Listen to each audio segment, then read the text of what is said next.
Chennai love story ఈ సినిమాని just ఇప్పుడే చూసొచ్చామన్నమాట.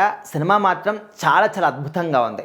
ఒక pure emotions, pure love story అంటే ఏ విధంగా ఉంటుందో ఖచ్చితంగా ఈ సినిమాని చూసి నేర్చుకోవచ్చు అని చెప్పేసి మనందరికీ కూడా అర్థమవుతుంది.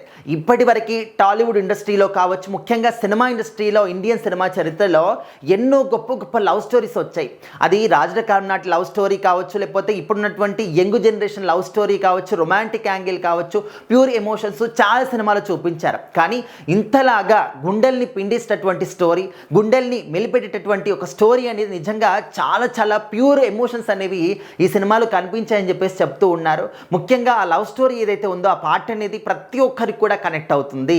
అండ్ ఈ జనరేషన్లో లవ్లో పడని వాళ్ళు ఎవ్వరు కూడా లేరన్నమాట. వాళ్ళందరినీ కూడా మనసుని హత్తుకునే విధంగా సినిమా అనేది ఉంది. ఇంకా మనకు కిరణ్ అబ్బవరం గారి యొక్క యాక్టింగ్ గురించి, దాని గురించి ఎంత చెప్పినా కూడా తక్కువే అనమాట. ఆయన ఒక్కొక్క సినిమాకి ఒక్కొక్క మెట్టు ఎక్కుతూ ఎంత కష్టపడుతున్నాడు, ఆ సినిమాలోని పాత్రకి ప్రాణం పోసేస్తున్నాడు. ఖచ్చితంగా ఆయన యొక్క సినిమాలు మనం చూస్తూ ఉన్నాము. కేరామ్ కావచ్చు, కా సినిమా కావచ్చు, అంటే ఏ సినిమా చేసినా కూడా అదొక డిఫరెంట్ టైప్ ఆఫ్ స్టోరీని ఎంచుకుంటూ ఉన్నారు. అండ్ అందులోని క్యారెక్టర్కి తగ్గట్టుగా తన్ని మలుచుకొని అండ్ ఫుల్ ఆఫ్ ఎనర్జీని ఆ క్యారెక్టర్లో చూపిస్తూ ఉంటారు. అండ్ ఈ సినిమాలో ఏంటంటే అన్ని సినిమాలు ఒక ఎత్తు, ఈ సినిమా అనేది ఖచ్చితంగా సపరేట్ ఉంటుందన్నమాట. ఎందుకంటే pure love story, pure emotions, అంటే చాలా చాలా అంటే ఎమోషనల్గా కనెక్ట్ అవుతారు. చాలామంది కూడా థియేటర్లో ఏడ్చినటువంటి సందర్భాలు కూడా ఉన్నాయన్నమాట. ముఖ్యంగా గర్ల్స్ అందరూ కూడా టిష్యూలు తెచ్చుకోండి, కర్చీఫ్లు తెచ్చుకోండి, ఖచ్చితంగా మీరు ఏడుస్తారని చెప్పేసి అండ్ చూసిన వాళ్ళందరూ కూడా చెప్తూ ఉన్నారు.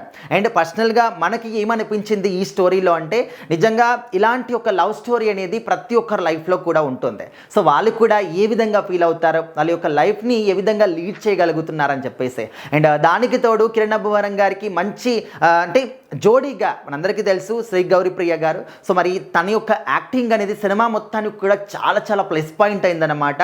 అండ్ చాలా న్యాచురల్గా, అసలు ఇంతవరకు ఎన్నో వందల సినిమాలు చేసిందేమో అన్నంత మెచ్యూరిటీతోని, చాలా చాలా ఎక్స్పీరియన్స్తోని అసలు నటించిందని కాకుండా జీవించేసింది అనమాట తను కూడా. అండ్ హీరోయిన్ యొక్క పాత్రకి చాలా సినిమాలు అయితే ఎక్కువగా స్కోప్ ఇవ్వరు, కానీ ఈ సినిమాలో తన పాత్రకి చాలా మంచి స్కోప్ ఇచ్చారు, ఎంతో మంచి ప్రాధాన్యత ఇచ్చారనమాట. సో చాలామంది సమంత గారితో కూడా పోలుస్తూ ఉన్నారు, సెకండ్ సమంత అని చెప్పేసి. సో ఆ విధంగా వేరేలతోని పోల్చినా పోలకపోయినా సినిమా మాత్రం చాలా అద్భుతంగా ఉంది. బట్ ఇంటర్వెల్ సీక్వెన్స్లో మాత్రం ఒక అందరికీ చిన్న, అంటే అది కొంతమంది డిగ్రేడ్గా ఫీల్ అవుతుండొచ్చు, లేకపోతే ఇంకొంతమంది హైగా కూడా ఫీల్ అవుతుండొచ్చు. బట్ ఆ ట్విస్ట్ మాత్రం ఎవరు కూడా ఎక్స్పెక్ట్ చేయరన్నమాట.